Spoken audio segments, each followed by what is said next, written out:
തോടന്നൂരിൽ യുവാവിനെ ബൈക്ക് തടഞ്ഞ് കമ്പി കൊണ്ടടിച്ച് പരിക്കേൽപ്പിച്ചതായി പരാതി. തോടന്നൂരിൽ താമസിക്കുന്ന കൈനാട്ടി സ്വദേശി പാണ്ഡ്യന്റെ റിയാസിനാണ് കൈക്ക് ഗുരുതര പരിക്കേറ്റത്.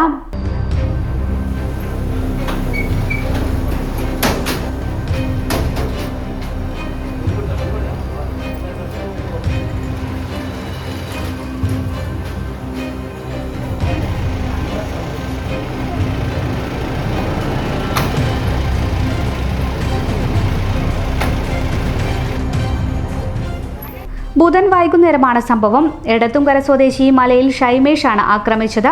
ബൈക്ക് തടഞ്ഞു നിർത്തിയാണ് ആക്രമണം നടത്തിയത്. പരിക്കേറ്റ റിയാസിനെ വടകര ഗവൺമെന്റ് ജില്ലാ ആശുപത്രിയിൽ പ്രവേശിപ്പിച്ചു. ഇടത് കൈയുടെ എല്ലിന് പൊട്ടൽ സംഭവിച്ചതിനാൽ കോഴിക്കോട് മെഡിക്കൽ കോളേജ് ആശുപത്രിയിലേക്ക് മാറ്റി. വടകര പോലീസ് സ്ഥലത്തെത്തി. വ്യക്തിവൈരാഗ്യമാണ് ആക്രമണത്തിന് പിന്നിലെന്ന് പോലീസ് പറഞ്ഞു.